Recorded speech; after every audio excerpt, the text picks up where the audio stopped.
बिस्मिल्लाहिर्रहमानिर्रहीम अस्सलामुअलैकुम रहमतुल्लाह। गवर्नमेंट की जानिब से जो मुज़ाकराती कमेटी बनाई गई थी इमरान खान के साथ मुज़ाकरात या इमरान खान की कमेटी के साथ बातचीत करने के लिए,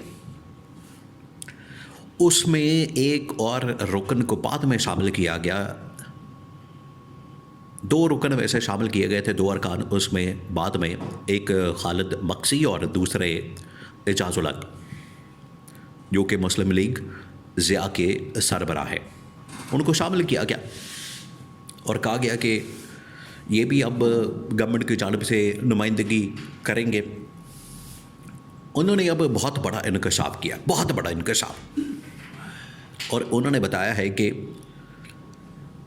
इस वक्त एक ही रास्ता है जो कि वज़ीर आज़म शहबाज शरीफ के सामने रखा गया है और इस्टेब्लिशमेंट ने भी उसकी हिमायत की है।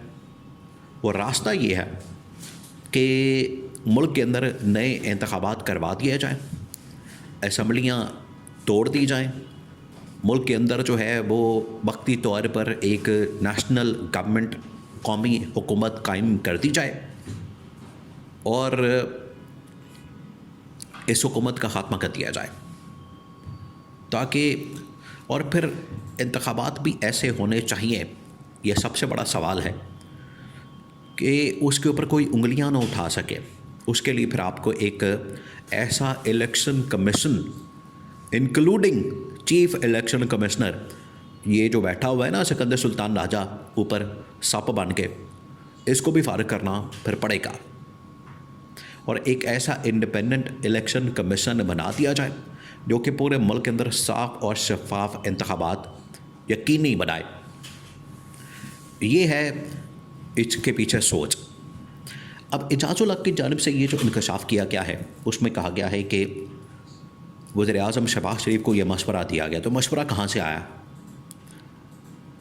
और इसके ऊपर अमल दरामद कैसे हो सकता है और कितनी देर में अमल दरामद हो सकता है, ये बहुत सारे सवालात हैं, 4-5। तो एक एक करके इनको एड्रेस करते हैं। सबसे पहले तो एजाज़ुल हक, आपको बताया कि इस कमेटी के मेंबर भी थे और एजाज़ुल हक ने इससे पहले इस्टेब्लिशमेंट की जानिब से इमरान खान के साथ एक मरतबा मुज़ाकरात भी खोले थे, इमरान खान के साथ डिस्कशन भी की थी।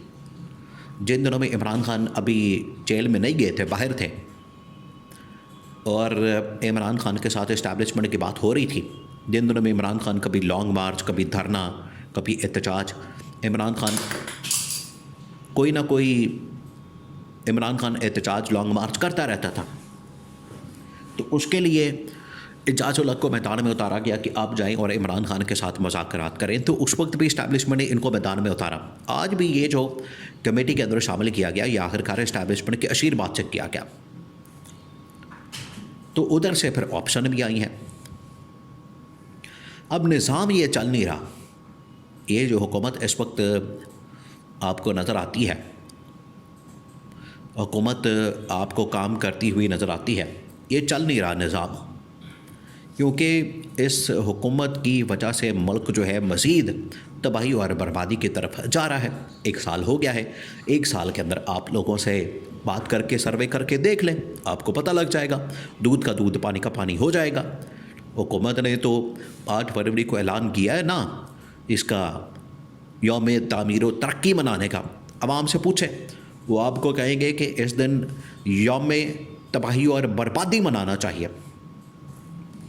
अब इन्होंने क्या किया है कि ये बयान की खैर एक जंग है, वो तो चलती रहती है, लेकिन ये मुल्क के लिए तो तबाही और बर्बादी का बायस बन रहे हैं।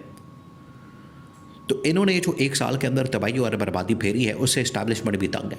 इस वजह से इस्टेब्लिशमेंट ने इस गवर्नमेंट के सामने ऑप्शन रखी हैं। मुज़ाकरात और डेडलॉक, पहले उसका डेडलॉक का शिकार हुआ, उसके बाद ख़त्म हो गए। तो एजाज़ुल हक ने कहा कि गवर्नमेंट के सामने ऑप्शन रखी गई है। ऑप्शन ये रखी गई है कि शहबाज शरीफ दे इस्तीफ़ा, असम्बलियाँ तोड़े, जिसमें सिर्फ नेशनल असम्बली शामिल नहीं बल्कि चारों सूबाई असम्बलियाँ, पंजाब, केपी, सिंध, बलूचिस्तान, और मुल्क के अंदर नए इंतखाबात का ऐलान कर दिया जाए। यही वाहिद हल है। अगर आपने मुल्क को आगे लेकर जाना है। देखिए, इस वक्त बड़ा खौफनाक मामला बन गया, क्योंकि इंटरनेशनली पाकिस्तान की इमदाद, सैंक्शंस, पाबंदियाँ, ये तमाम चीज़ें लगना शुरू हो गई हैं और पाकिस्तान इनको अफोर्ड नहीं कर सकता। सैंक्शंस वगैरह, पाबंदियाँ वगैरह, ये तो पाकिस्तान को लेके बैठ जाएंगे। ये हुकूमत जो है पाकिस्तान को लेके बैठ जाएगी, पाकिस्तान का तो पट्टा बैठा देगी। बजाय इसके कि ये कोई सोल्यूशन निकालें, पाकिस्तान को आगे लेकर जाएं, इनकी वजह से तो पाबंदियाँ लग रही हैं। पाकिस्तान तो फंस गया। फंस गए तो नास गए। इनका तो तरीका वारदात ये होता है, ये ऐसे ही करते हैं। ये जब फंसते हैं तो फंस गए तो नास गए। ये जब भी फंसते हैं ये दौड़ लगा जाते हैं। इनकी तो तारीख है, माजी है इनका, और इनकी तो हिस्ट्री है। लेकिन पाकिस्तान अगर फंस गया तो फिर क्या बनेगा? तो इनके सामने ये ऑप्शन दी गई, और ये ऑप्शन आखिरकार इमरान खान और पीटीआई की जानिब से इस्टेब्लिशमेंट के सामने भी रखी गई है। लेकिन उसमें एक एडिशन चीज़ ये डाली गई, एक इजाफी चीज़ ये रखी गई कि अगर मुल्क में नए इंतखाबात करवाने हैं, फ्रेश इलेक्शन करवाने हैं, तो उसके लिए फिर आपको पूरा का पूरा जो इलेक्शन कमीशन है नया बनाना पड़ेगा। उसके लिए फिर आपको पूरा का पूरा इलेक्शन कमीशन तब्दील करना पड़ेगा, क्योंकि इस बंदे की होते हुए ये जो नून लीग और पीपल्स पार्टी की बी टीम का हिस्सा है, ये सिकंदर सुल्तान राजा, इसके होते हुए तो मुल्क में इंतखाबात का तस्वुर भी नहीं किया जा सकता। ख़ास तौर पर साफ़ और शफाफ इंतखाबात का तस्वुर भी नहीं किया जा सकता। तो इस वजह से कहा गया है कि फ्रेश इलेक्शन, और इलेक्शन भी ऐसे जिनके ऊपर उंगलियां ना उठाई जा सके। अगर आपने मैंडेट वापस नहीं करना, ये पीटीआई की डिमांड है जो कि इस्टेब्लिशमेंट के सामने रखी गई है कि अगर आपने मैंडेट वापस नहीं करना तो फिर फ्रेश इलेक्शन करवा दें। इमरान खान को अपनी पॉपुलैरिटी के ऊपर बड़ा भरोसा है, इमरान खान को एतमाद है, इमरान खान को पता है कि मैं इलेक्शन निकाल लूँगा, लेकिन इंतखाबात हों फ्री एंड फेयर और उसके अंदर धांधली नहीं होनी चाहिए। तो जिसको जो मैंडेट मिले उसको गवर्नमेंट बनाने दे।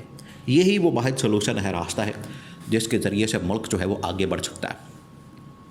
तो ये इस्टेब्लिशमेंट ने गवर्नमेंट के सामने कन्वे किया, जिसकी बाकायदा तस्दीक जो है वो एजाज़ुल हक़ ने कर दी है, और पीटीआई भी यही डिमांड रख रही है इनके सामने। ये जो बज़ाहिर आपको नज़र आ रही है ना पीटीआई की डिमांड 9 मई 26 नवंबर के ऊपर तहकीकात, हुकूमत तो वो भी नहीं पूरी कर पाती, हुकूमत तो वो भी नहीं पूरी कर सकती।